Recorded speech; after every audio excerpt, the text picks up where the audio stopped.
Hi, I'm John Twist of University Motors. Today I want to take a look at emission control at his Smog systems on the MGB.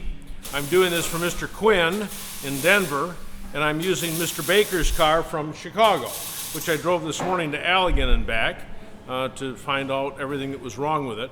But as it turns out, this car is from the Chicago area and has nearly all the emission stuff on it for 1970. So I'm going to come on one side, and my videographer is going to come on the other. We're going to take a look, first of all, at the air pump. The air pump has a belt. It's driven off the water pump. It's always spinning, always turning, always sucking air in through this. There's supposed to be a horn on the end of here, which is supposed to stick straight back. So it's filtered air that comes into here, comes up into the pump, and then out and goes either towards the gulp valve or towards the air manifold and the air injectors.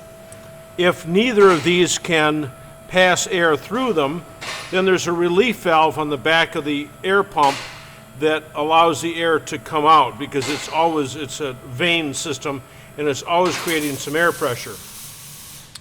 This is a one-way valve, and air is able to pass through it and go into the exhaust, but the exhaust is not able to come back through. Once in a blue moon, these things break apart.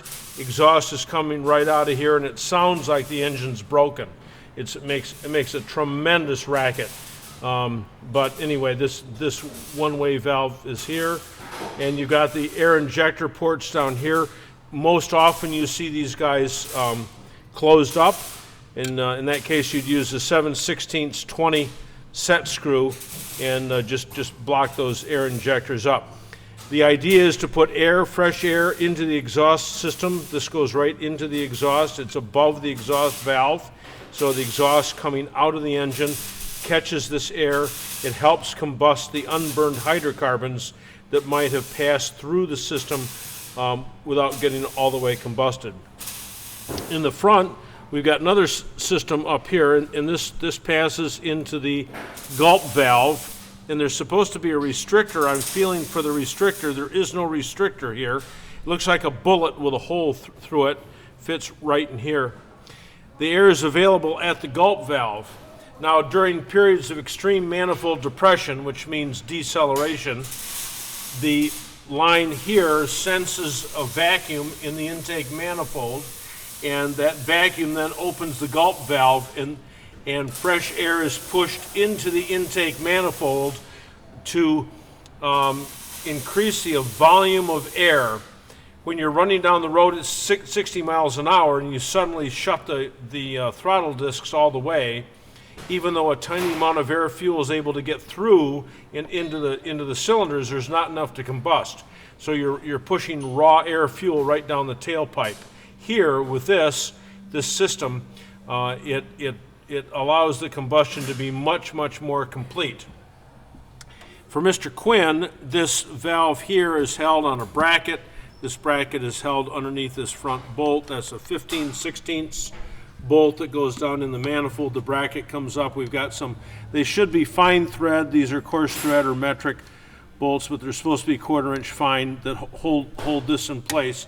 Otherwise, this is all very, very nice and very original for those who are into originality.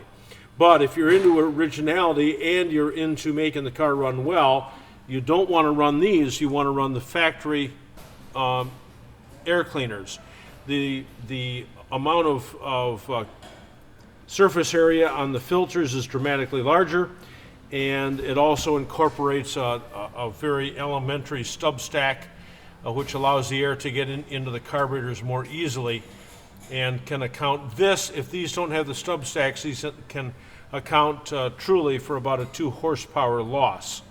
So again, we've got the air pump. It's always blowing air. If it can't go through these, it goes to the relief valve in the back. Here it's always going into the exhaust. Here it's coming around and getting shot into the intake manifold during periods of extreme manifold depression, which is deceleration. What goes wrong? Oh my gosh, the valve falls apart. The pump can freeze sometimes. We've got all these possibilities of air leaks. This guy comes loose down here and can suck air in. This can suck air into the intake manifold.